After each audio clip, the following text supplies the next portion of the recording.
এর মধ্যে একটা আসছে যে শরীয়তপুরে ৭.৫ লাখ টাকা সহ জামাত কর্মী আটক, ২ বছরের কারাদণ্ড। আমরা একটু আগে বলছিলাম আপনাদের যে একজন কর্মজীবী মানুষ যিনি আসলে ব্যবসায়ী নন, তার কাছে ৭৪ লাখ টাকা পাওয়া যায় কেমনে? কেন?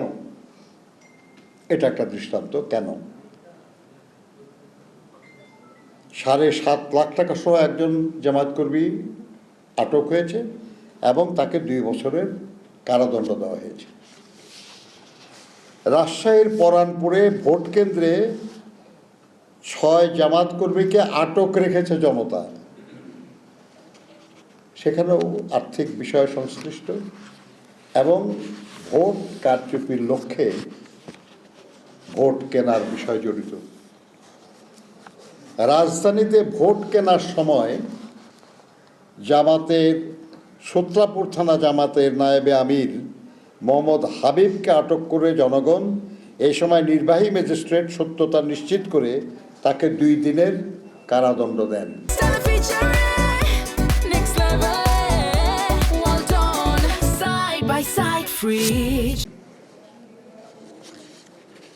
একজনের ২ বছরের আর একজনের ২ দিনের। মুরাদনগরে টাকা বিতরণের অভিযোগে জামায়াতের নেতা আটক।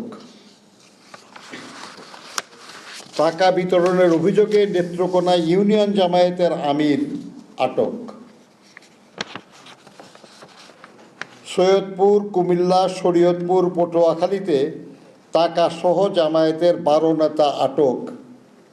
এগুলো কিন্তু আপনাদের পত্রিকাগুলিতে প্রকাশিত খবর বলছি আমরা, এটা আমাদের কোনো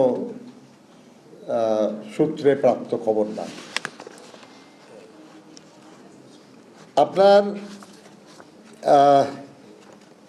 পটুয়াখালী ১ আসনে ভোটারদের টাকা দেওয়ার অভিযোগে জামায়াত নেতা আটক। এটা আপনাদের আরেক পত্রিকার নিউজ, এটা টিভি চ্যানেলের। পল্লবীতে জামায়াতের 2 পোলিং এজেন্টের কারাদণ্ড, কেন্দ্র থেকে অফিসার বহিষ্কার। এটা অফিসারের সঙ্গে যোগ সাজসে দলীয় কর্মীরা এমন কিছু করছিলেন যেটা সুষ্ঠু নির্বাচনের পথে বাধা সৃষ্টিকারী, যার জন্য এটা ঘটেছে।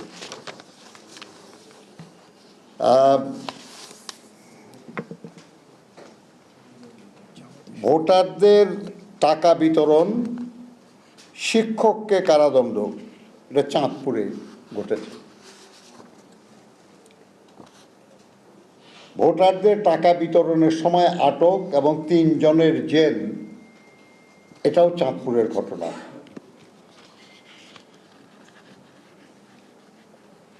নির্বাচনের একদিন আগে টাকা সহ আটকের ঘটনা গভীর ষড়যন্ত্র, এটা বলেছেন তারা।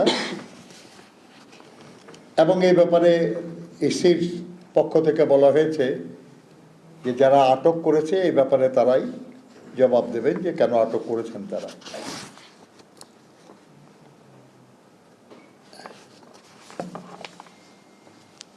সিরাজগঞ্জে কামারখন্দ উপজেলায় ভোট কিনতে গিয়ে জনতার ধাওয়া খেয়ে দৌড়ে পালিয়েছেন ঝাওয়েল ইউনিয়নের 3 নম্বর ওয়ার্ড জামায়াতের আমির মোস্তাক সরকার। আজকের নিউজ।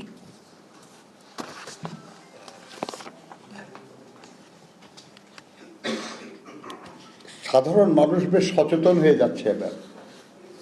নোয়াখালীতে জামায়াতের লোকজন হ্যান্ডবিল ও টাকা সহ জনতার জেরার মুখে।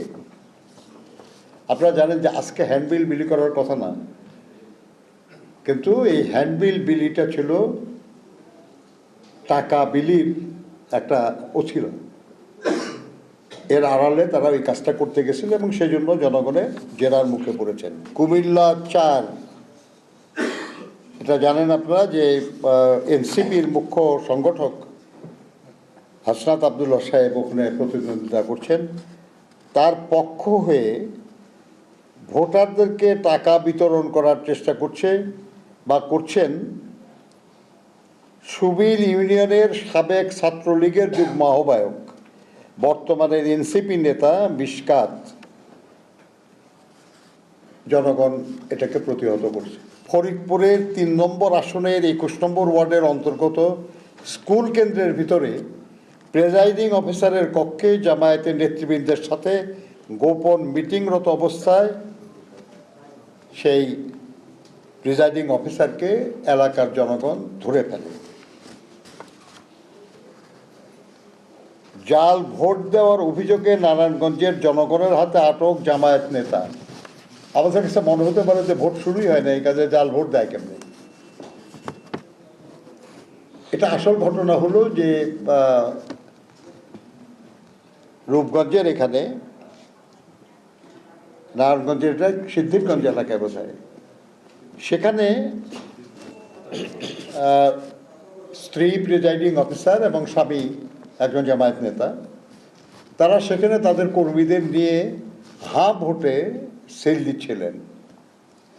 এটা জনগণ এটা দেখে ফেলে এবং দেখে এটা নিয়ে আপত্তি করে। জনতার হাতে আটক হন তারা এবং পরবর্তী পর্যায়ে প্রিজাইডিং অফিসারকে প্রত্যাহার করা হয়েছে অভিযোগ সত্য প্রমাণিত হওয়ায়। আপনার মিরপুরের রূপনগরে অস্ত্রসহ জামাত কর্মীকে সেনাবাহিনীর কাছে হস্তান্তর। আপনার খুলনা ৫ আসনের ডুমুরি এলাকার হিন্দু ধর্মাবলম্বীদের জামাত ইসলামীকে ভোট না দিলে ভিটার উপরে পা রাখতে দেওয়া হবে না বলে হুমকি দিয়েতে দেখা যায় জামাতে ইসলামীর সনাতনী কমিটির সভাপতি ডাক্তার নিত্যরঞ্জন রায়কে। আপনারা জানেন যে তাদের একটা সনাতনী কমিটি আছে আর কি, হিন্দু ধর্মের লোকদের কমিটি। তারা ধমকাতেছে অন্য হিন্দুদেরকে যে ভোট না দিলে তাদের ভিটায় পা রাখতে দেওয়া হবে না।